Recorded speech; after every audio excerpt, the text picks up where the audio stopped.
20 h, vous regardez ici Live TV. Mesdames et messieurs, bonsoir, c'est un plaisir de vous retrouver.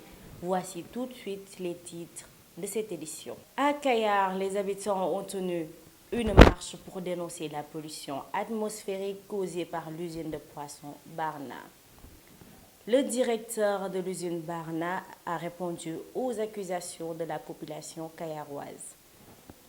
Les travailleurs du ministère de l'élevage ont mis en place un syndicat pour faire valoir leurs droits d'indemnité. À Thiès, le ministère de la Femme, de la Famille et du Genre a tenu une évaluation à mi-parcours de la deuxième phase de la stratégie nationale de l'équité et l'égalité. Le syndicat autonome de la recherche agricole et agroalimentaire a tenu une assemblée pour dénoncer la mauvaise gestion de l'Institut sénégalaise de recherche. L'internationale basketteuse Ndeye Koumagnan a tenu un camp de basket pour les petites et moyennes catégories à Thiès. Voilà les titres de cette édition. Restez avec nous. Le développement, c'est dans une poignée de secondes.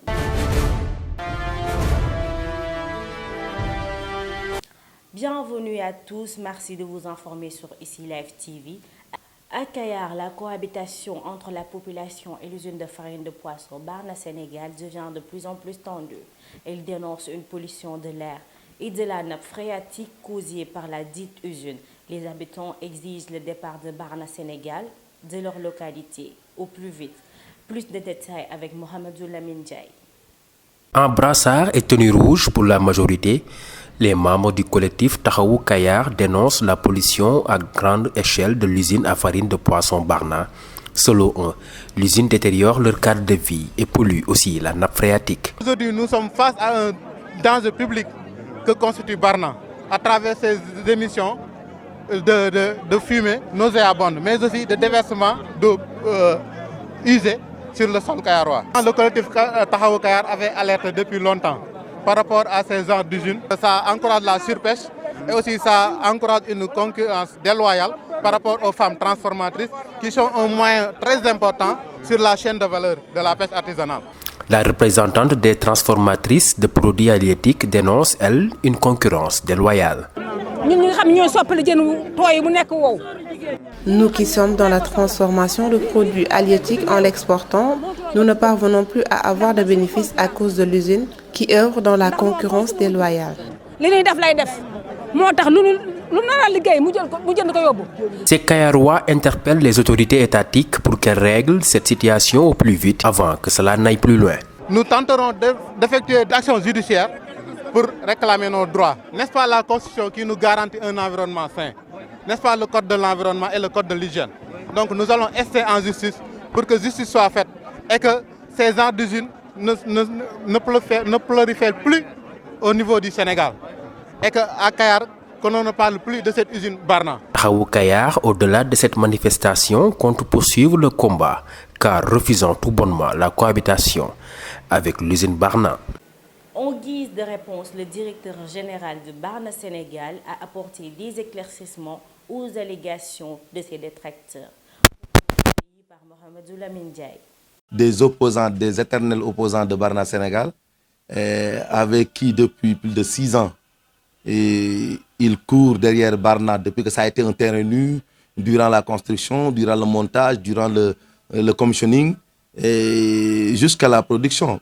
Étant donné que depuis 1 an et demi déjà, quand nous avons cumulé toutes les autorisations nécessaires de nos ministères de tutelle, il s'est trouvé qu'ils ne parlaient plus.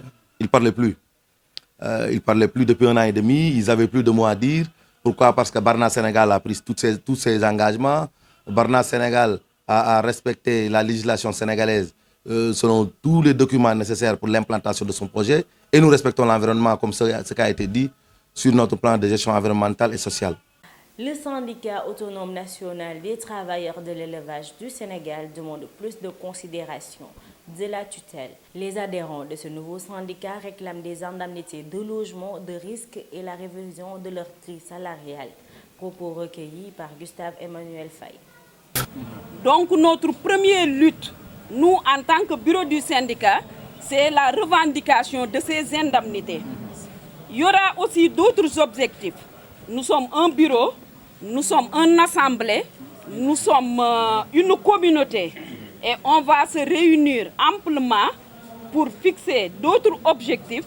Mais quand même, comme on l'a dit, c'est notre priorité et que les autres combats vont se dérouler au fur et à mesure et qu'ensemble, nous sommes là, nous sommes des agents dynamiques, nous sommes engagés et ça c'est pour notre nation et on va jouer notre rôle, c'est-à-dire apporter notre pierre dans l'édifice.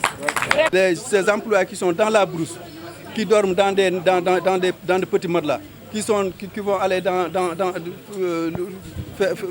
prendre des maisons en location, des chambres en location, alors qu'au niveau du secteur, nous n'avons pas de prime de risque, nous n'avons pas de prime de logement. Vous trouvez qu'avec un salaire maigre, je ne vais même pas citer le montant. Avec ces montants-là, qu'est-ce qu'on peut faire? Après Diourbel, Thiès est le lieu choisi pour les autorités en charge de la stratégie nationale pour l'équité et l'égalité de genre pour établir un bilan à mi-parcours. Lever les disparités de genre pour un développement inclusif et durable a été l'un des points clés de la deuxième phase de stratégie nationale pour l'équité et l'égalité de genre à la consultation des acteurs de la région de Thiès. Déjà, l'atelier de consultation, sa finalité, c'est l'inclusion de tous les acteurs de la région dans cet exercice bilan de la mise en œuvre de la stratégie nationale pour l'équité et l'égalité de genre, mais aussi de partager avec eux les effets qu'ils ont retenus, c'est-à-dire les effets de la mise en œuvre de cette stratégie. Au-delà de cet aspect, nous visons à travers cet exercice à adresser les écarts dans la mise en œuvre, les faiblesses, mais aussi les manquements pour pouvoir les corriger in fine. Et cette correction se fera à travers la révision de la stratégie, mais aussi à travers l'adoption et la mise en œuvre d'une prochaine feuille de route quinquennale. Des dispositifs sont mis en place pour l'égalité des sexes. Je peux donner comme exemple la représentation hommes-femmes dans nos instances électives et semi-électives. La parité, c'est le fruit de cette politique. Et bien avant la parité, nous savons que l'État du Sénégal a consenti beaucoup d'efforts pour donner à chaque citoyen et chaque citoyenne la place qui est le sien au niveau des instances de décision. Au niveau politique, vous avez constaté que les exigences liées à son principe ont fait que cette année même, vous avez vu que des partis politiques qui n'ont pas obéi à cette règle ont vu le risque rejeté. Donc c'est une réalité, il ne faut pas l'occulter. L'égalité de genre n'est pas pour eux de mettre en avant les LGBT. Beaucoup d'acteurs sociaux indiqueraient que le genre aurait été autant pour moi l'agenda des LGBT. Je voudrais rappeler ici solennellement que la politique genre du Sénégal n'a rien à voir avec l'orientation sexuelle. C'est une politique publique qui, comme vous l'avez si bien constaté, qui est sous-tendue par la Charte fondamentale du pays d'abord, l'article 7 de la Constitution, qui a proclamé le principe égalité hommes-femmes, qui est matérialisé bien entendu par plusieurs législations spécifiques. Mais au-delà de cette proclamation principielle, ce qu'on peut retenir de la politique genre du Sénégal, c'est qu'elle a fait l'objet de stratégies et de programmes opérationnels et projets. L'égalité des sexes, un impératif à la participation au développement pour l'émergence du Sénégal. Au nombre de recherche agricole et agroalimentaire de l'Institut sénégalais de recherche agricole a tenu son assemblée générale à Thiès. Ses membres dénoncent la mauvaise gestion de l'Institut, le silence de ses autorités, en l'occurrence le ministre de l'Agriculture, le président Moussa Baldé. Des manquements qui ne favorisent pas l'évolution de l'Institut. Plusieurs chercheurs expérimentés ont quitté l'ISRA à cause de ces manquements au moment où la souveraineté alimentaire est plus qu'en jeu. De faire valoir leurs droits, le syndicat autonome de la recherche agricole et agroalimentaire a tenu une assemblée générale. Ainsi, c'est le lieu pour eux de souligner les manquements liés à la contre-performance, faute de décisions inopinées, causant le manque d'effectifs des chercheurs et une dégradation des conditions de travail. des centres qui se retrouvent sans administratif fonctionnel. L'activité de recherche de se dérouler normalement. Le BABA, on est au XXIe siècle, des centres de grande envergure qui ont des problèmes de connexion, des personnes qui se retrouvent privées de leur droit le plus élémentaire de se faire soigner normalement. On revient encore pour interpeller le ministre, pour lui demander vraiment d'agir avant que cela ne soit trop tard. Parce que là, les chercheurs sont en train de partir. Entre le mois de janvier et le mois d'août, on a eu au moins 5 départs de chercheurs. De la recherche agricole en passant par plusieurs domaines bénéfiques à la population, ces syndicalistes reviennent sur l'essor de leur activité. Sur tous les domaines de la recherche agricole, l'élevage, actuellement, avec les vaccins, l'ISRA produit des vaccins pour toute l'Afrique de l'Ouest. La population ne le connaît pas, peut-être parce que, je vais peut-être parler en Wolof, ce qu'on dit c'est parce que c'est dans leur assiette quotidiennement. Donc ils ne s'en rendent pas compte, mais les produits de la recherche agricole, de l'ISRA en tout cas, se retrouvent dans l'assiette du Sénégalais quotidiennement. Les légumes que l'on utilise, que l'on cuisine, c'est dans l'assiette, ça c'est notre quotidien. À Thiès, l'international Ndeye Coumba Niang évoluant au Japon a tenu un camp de basket pour les petits et moyens catégories. Il faut faire un peu vers les plus jeunes afin d'assurer la relève. Propos recueillis par Gustave Emmanuel Faye. Ndeye Coumba Niang fait un retour aux sources, giving back. Camp de basketball, une première du genre, une opportunité offerte à la première catégorie à se frotter à cette internationale évoluant au Japon. Ndeye Coumba Niang moom sunu référence la parce que sunu loxo coach la jaaree à chaque fois sunu coach dañuy wax ci moom. Bokk coach à chaque fois dañuy wax ñuy roy ci Ndeye Coumba Niang parce que bi mu fi nekkee déggaloon na ko doon respecté consigne am yi mu ko daan jox ak ay conseils am. Son ancien coach Papa Ngirane croit à sa capacité de réussite dans le basketball. Et c'est une fierté, je dois le dire, une fierté de voir notre ancienne sociétaire, Ndeye Coumba Niang, arriver à ce niveau.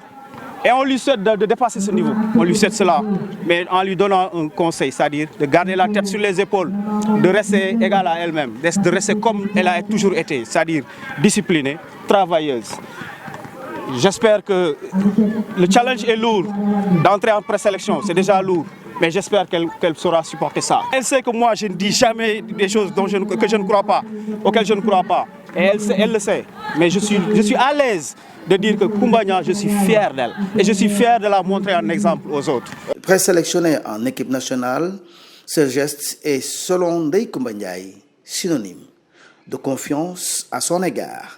Bon, giving back, c'est pour donner à nos petits frères, nos petites sœurs,